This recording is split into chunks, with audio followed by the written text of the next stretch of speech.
I taught my bird to whistle like a referee. I can make a free throw when I'm down on one knee. I've been a fan of basketball since I was 5. Now I am a fan of HoopSpeak Live. Hilarious analysis, a mystifying trope. An angel with a cudgel breaking bubbles of soap. Like honeybees buzzing around a hive. Yeah, everybody buzzing about HoopSpeak Live.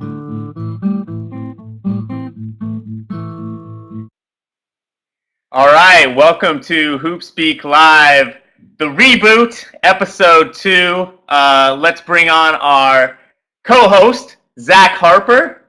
Ethan Sherwood-Strauss will not be with us today, but we have an excellent show for you. Zach, are you all right?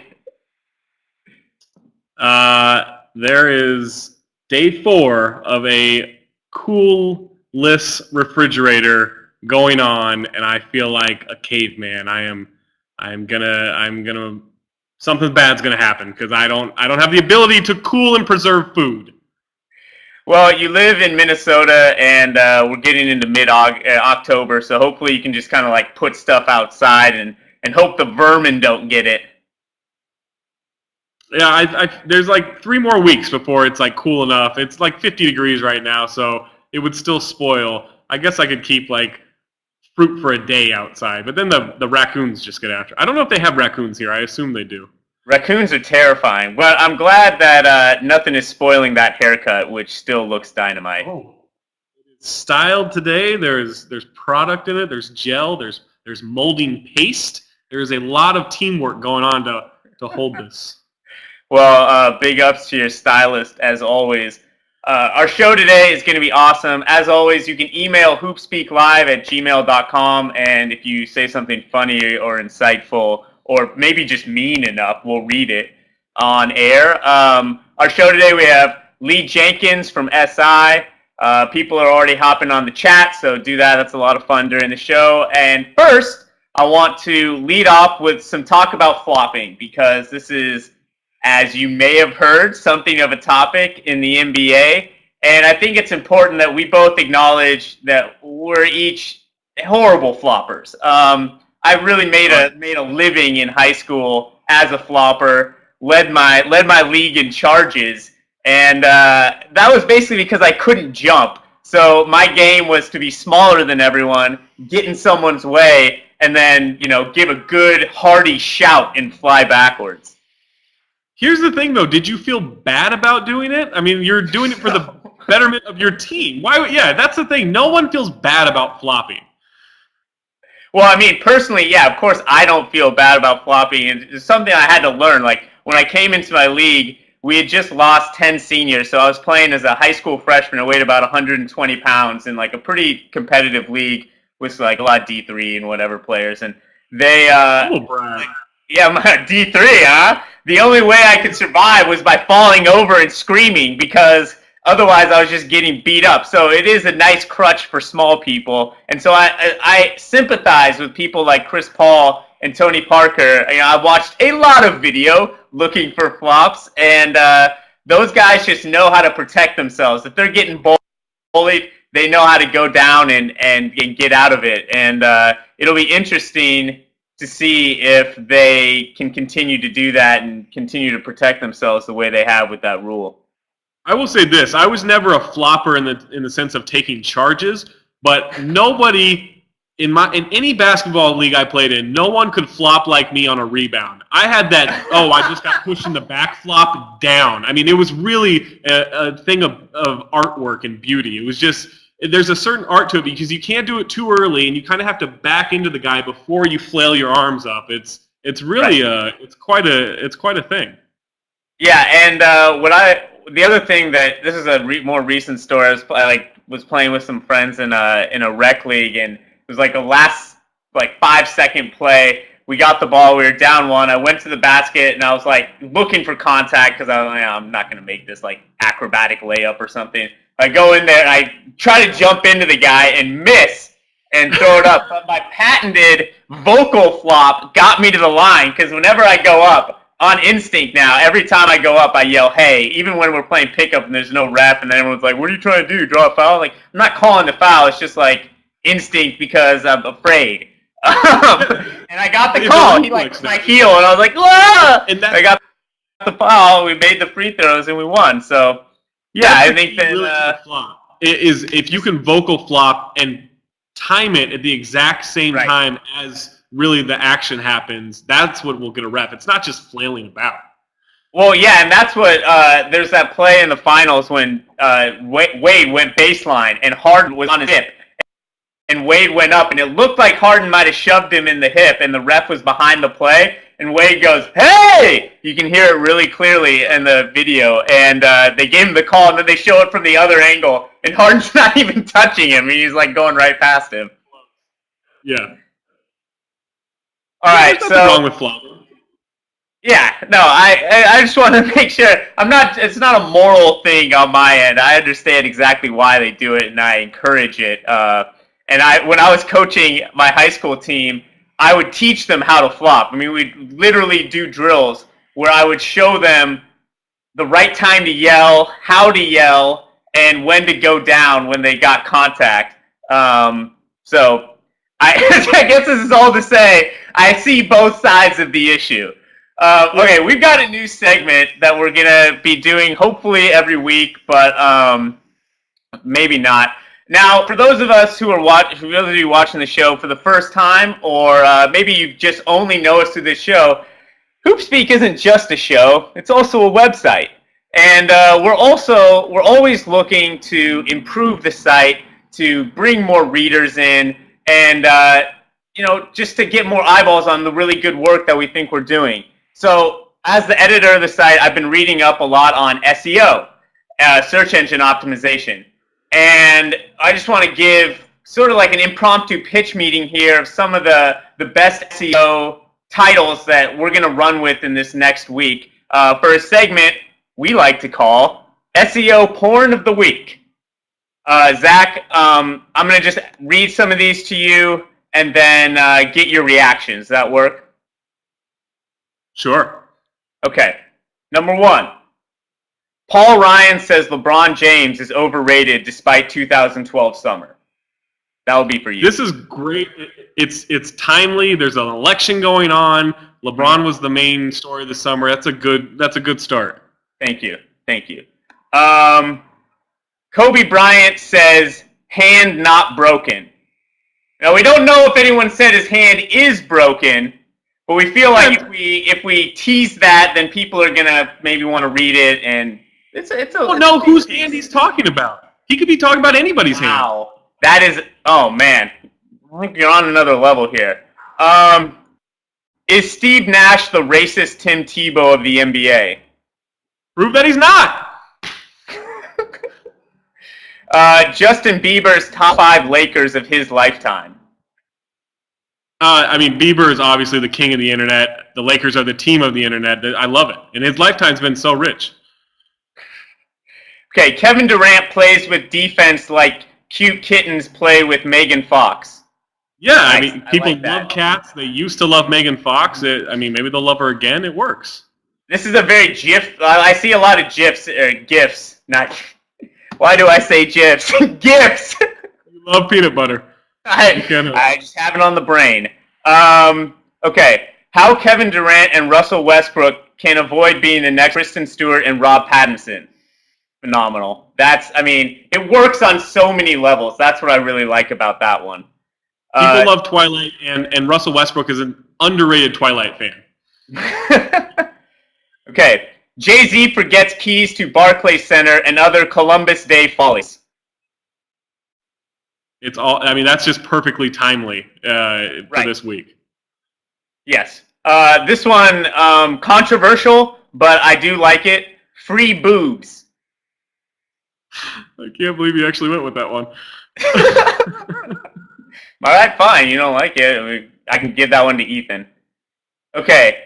Anthony Davis to guest star on new season of Arrested Development. Tobias to have unibrow reunion.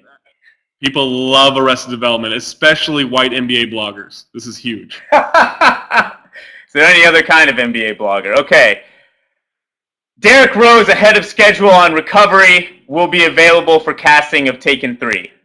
Taken 2 just did $50 million at the box office. This is a great idea. Did it really? God, that thing got panned so hard. Everything I've read about it looked terrible, which means I'll probably see it soon. Ricky Rubio says knee feels great. We'll be skydiving from 27 miles above Earth. Dibs on that one. His parachute is made of puppy breath and cinnamon. All right, and our final piece of SEO porn of the week. Meta World Peace reacts to Hulk Hogan sex tape. I kind of feel like it's going to be like those YouTube clips of people reacting to Two Girls, One Cup. You don't actually see the video, but you just see their reactions. It'll be a lot like that. I would actually, all the joking aside, I would love to know Meta World Peace's reaction to that whole post. And the way it was written by AJ Delario was hilarious. All right, so I hope everyone enjoyed that as much as we did. We have our first guest, our only guest today. He comes to us, friend of the show, longtime friend of the show, from Sports Illustrated. It's Lee Jenkins. Hey guys, how are you? Hey Lee, how's it going? You can hear me okay? Okay, good. Is that Westbrook on that picture? Common mistake. That is Kevin Durant as a Dolphin. Yeah, they almost the exact same thing. Good. All right, well, let's hop right to it. You've been hanging around the Lakers some. They are the most interesting team in the land right now. You've also written quite a bit about Andrew Bynum. Describe the team without him around and the kind of new vibe with all the new faces, the high-profile faces. Yeah, I mean, Howard just changes the whole vibe. He turns it into kind of a goofy environment. And, in a way, it's not the worst thing for the Lakers. They kind of had that with Odom going. I mean, he sort of lightened up the whole locker room and the whole atmosphere there, and it worked. And I think the hope is, that Howard meshes with Kobe on kind of an Odom level, and that it doesn't devolve into, the Shaq type situation, obviously. And I think it's a lot different than it was probably with the Lakers and Shaq, just because, this guy's in shape. He's going to play hard. I mean, some of the things that Kobe clashed with Shaq on, I don't think he will with Howard. But it is interesting. I mean, even in that preseason game the other night, it's like the Lakers go on a 35-0 run, or I'm sorry, the Warriors go on a 35-0 run, and Howard's got Kobe cracking up on the bench. Preseason or not, I never really thought I'd see that.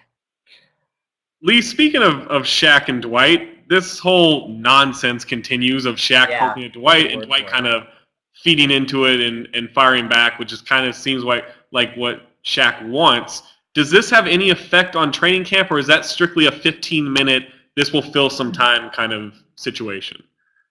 I'd say it doesn't, but Dwight Howard really cares about this. I mean, he's cared about this for years. I mean, a lot of people feel like this storyline just started, but it's been years of him kind of worrying about this and worrying about what Shaq thinks of him. And, I think a lot of probably the next – you could see already in that ESPN Sunday conversation, I think that the new narrative for Howard is that he doesn't care as much what people think, and he's going to do what he wants and not try to please everybody.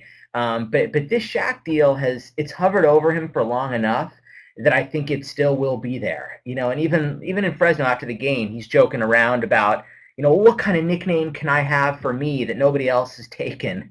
So it's clearly Shaq is kind of in his head. Now, I don't know if it's going to really affect the Lakers in any tangible way, but it'll be interesting when Shaq comes for that jersey, or when they're retiring his jersey, I think April 2nd against the Mavericks. I mean, it's going to be a storyline then too, even though you're right. It is when it comes down to it nonsense, and I don't think it's really going to affect the way Howard plays. I just think it's part of his psyche at this point.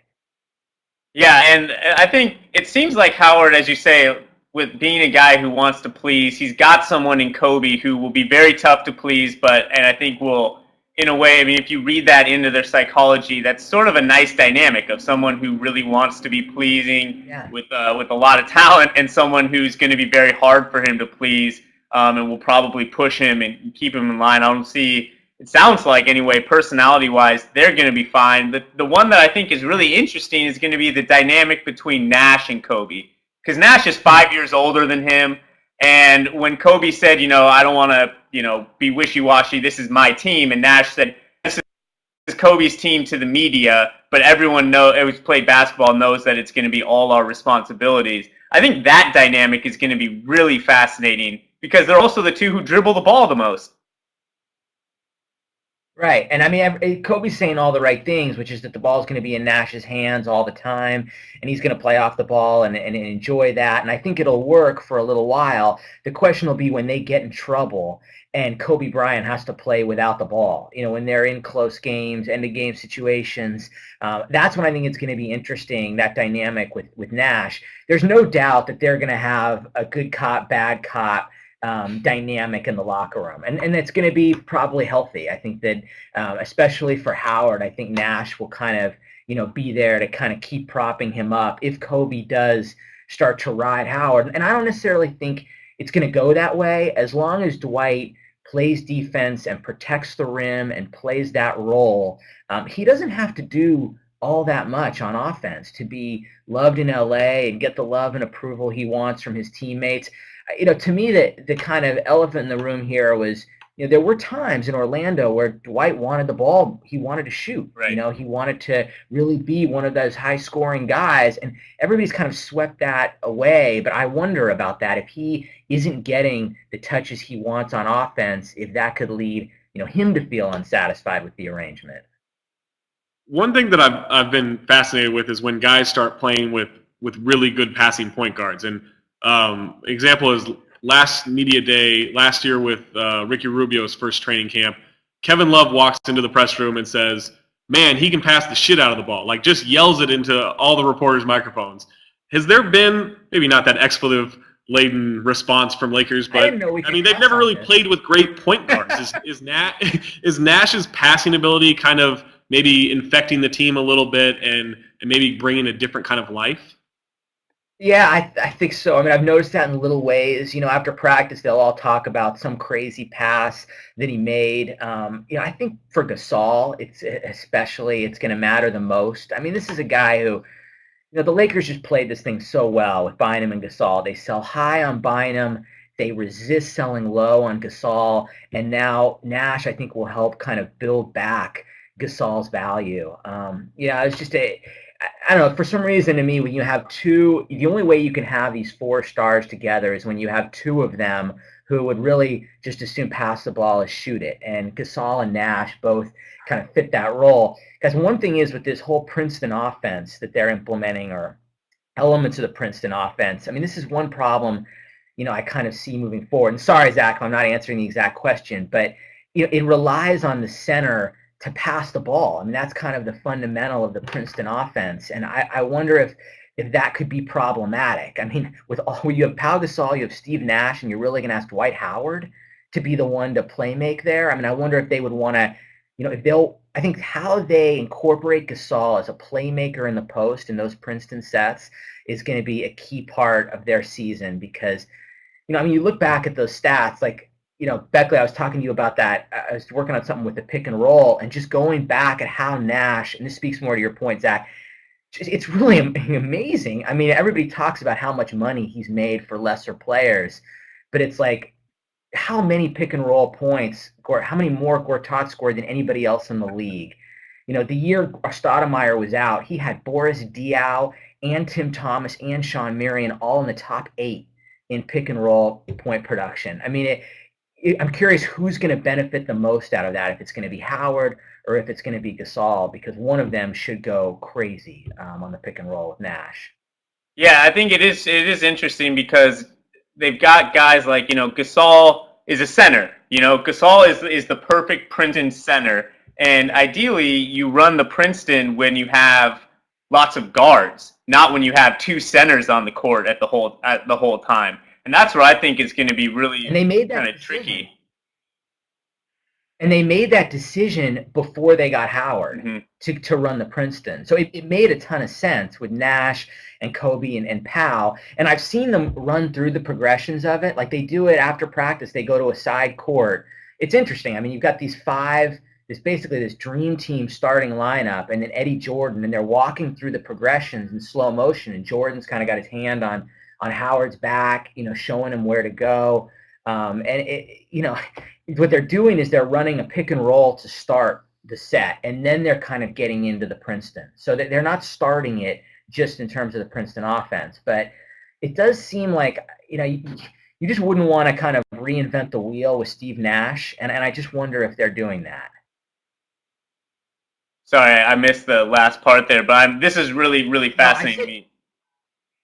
Beckley, I said you wouldn't want to reinvent the wheel with Steve Nash, and it Right. feels like they are. It's another complication that they're going to have to get used to early in the season, and they have so much talent that maybe it won't matter. But you just wonder if they could have maybe made that part of it a little simpler. Yeah, it is. It is. Exactly. It's not broken. That middle pick and roll with Dwight Howard he's the best in the league at finishing on that play, and Nash is one of the best at creating off that play. So, right, you don't want to mess it up too much, but at the same time, I feel like part of what they're doing is trying to create an offense where Kobe and Powell and everyone can feel involved all the time, where they don't have to feel like others are creating for them at all times. What I think is going to be interesting is that, as you said, you don't want Dwight Howard, passing from the high post, but you also don't want him floating around the 3-point line, which is a lot of what the big men in the Princeton do. So I'm really fascinated to see how they end up, because when the Lakers were great and when Chicago with Phil Jackson were great with these triangles, is they just bludgeoned the paint, bludgeoned the offensive boards, and kept the ball, right at the rim. And the Princeton offers opportunities for Dwight to outrace his man to the basket, which he's also great at, not just out-muscling him. But I just wouldn't ever bring him too far from the paint unless he was setting a ball screen.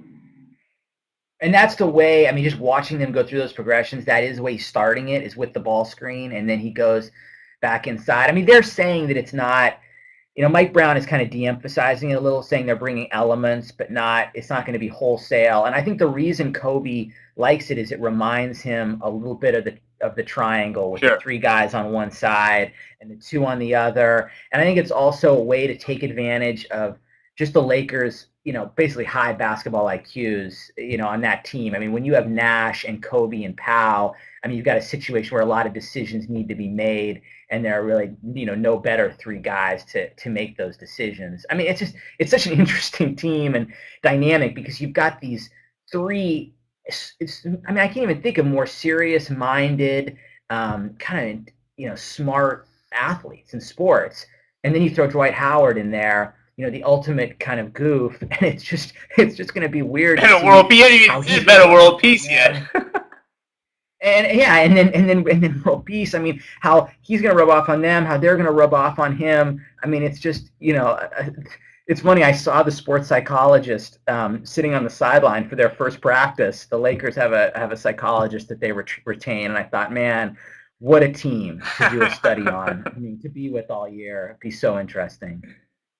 Lee, before we let you go, I've got to ask you. You spent time with Snoop Lion, I guess it is now, discussing. I asked him about that. I didn't want to use that. I have to know just your off the article thoughts on your time talking to Snoop. I'm glad you asked me, because I haven't been able to get any of this in anywhere except to my friends. It was crazy. So I did, just for a backstory, I did a story about DeAnthony Thomas, who plays for Oregon, and he was kind of discovered by Snoop when he was 12 years old. Snoop's at a game, and tell me if I'm going long, guys, sorry. But Snoop bets on his little Pop Warner team playing against DeAnthony Thomas' Pop Warner team, obviously loses. Thomas goes crazy. So Snoop runs up to this press box, this little stadium, and starts yelling, "That's the Black Mamba! That's the Black Mamba!" This was before Kobe, he says, got at that nickname. Anyway, so it just kind of changes DeAnthony Thomas' life. So I tracked down Snoop for this story, and he said, "You can meet me out at this field. I'm coaching my team."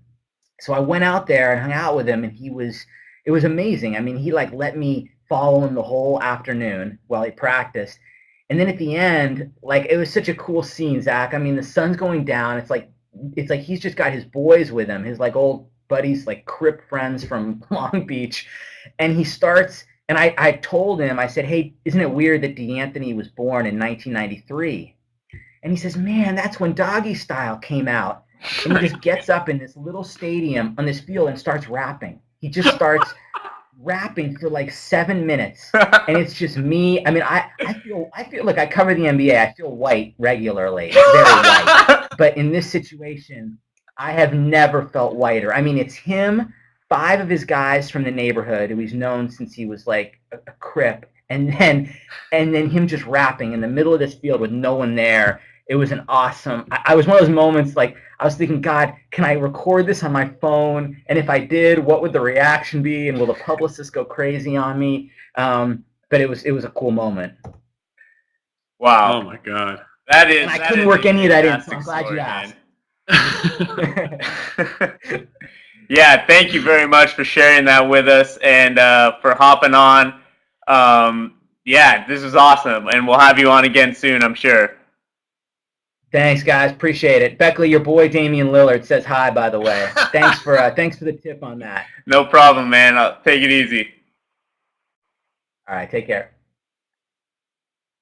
All right, that was SI's Lee Jenkins finding a way to tease up a little Damian Lillard thing that it sounds like he's doing, and also, as always, sharing awesome stories. Let's see if we can get some of these audience questions in before we have to run, because we are in this half-hour show. From Wayne Washington, who I will say also he has a typo in here, which he corrected. Don't worry.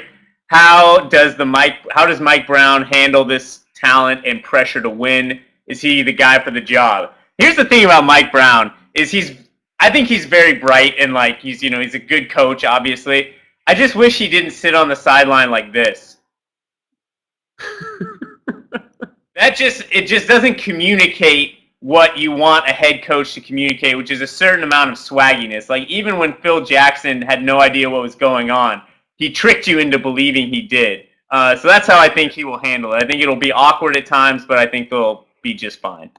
I think Kobe has this stigma of being like a team killer and a coach killer and all that. But I think between his maturity at this point and Steve Nash's leadership on the team, I really don't think it'll be a problem. I think it'll be more of a matchup based than like a strategy, schematic kind of thing. Yeah. No, I think that if you have trouble leading a team that has Steve Nash and Kobe Bryant on it to work hard and be committed, I just don't see how that's even possible. Like Steve Nash is 38. He is the age of many coaches that these guys have probably had throughout their career. I think that they're going to be just fine. I would be surprised if coaching played a role other than in rotations. Like that would be where I think you can always fairly criticize a coach is on rotations, because that's the one thing, and by that I mean like who plays and who doesn't, because that's the one thing that coaches absolutely control.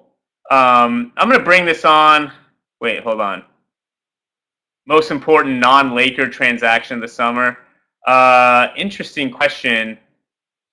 Probably, would you say that it's Joe Johnson or Andrew Bynum or Iguodala? Those are probably the 3 options, right? I would go with, isn't Andrew Bynum a Laker transaction?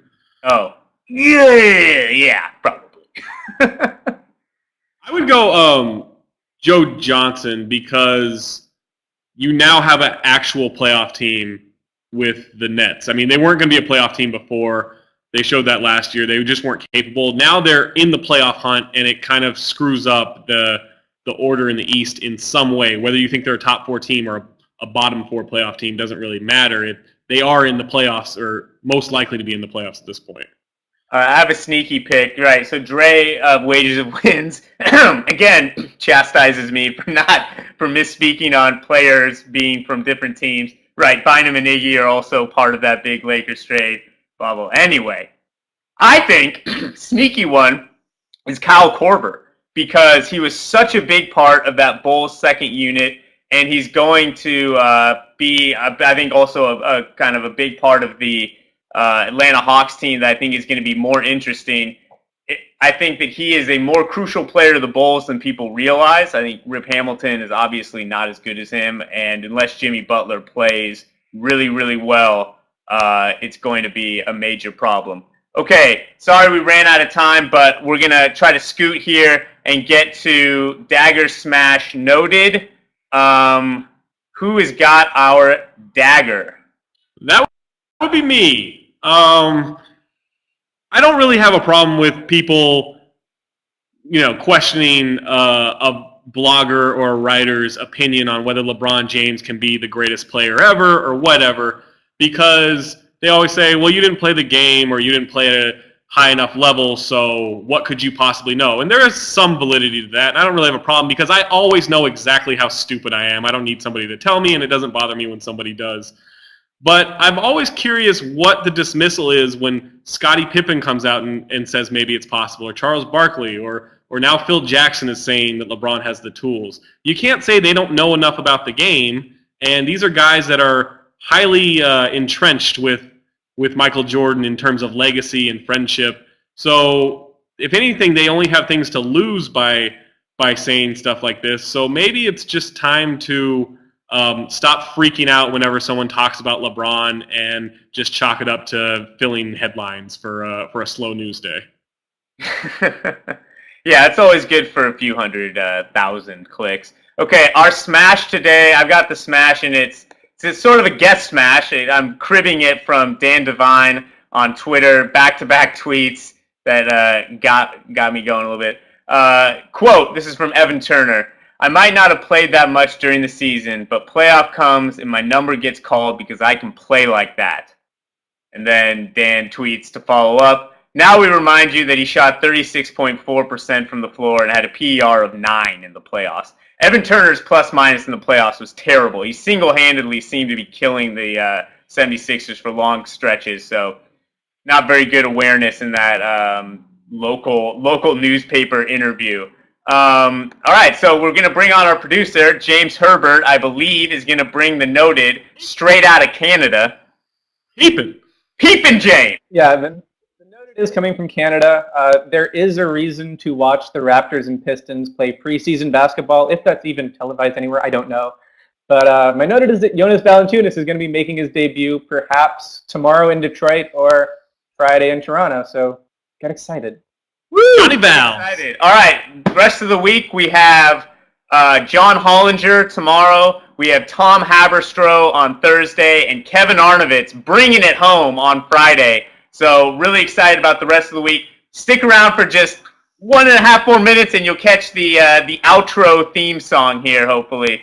Thanks to Lee Jenkins for dropping by, James for producing, and everyone who watched and chatted, and I guess to Zach also.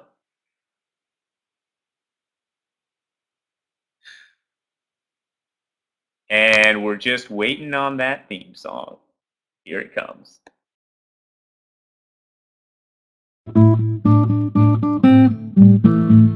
I taught my bird to whistle like a referee.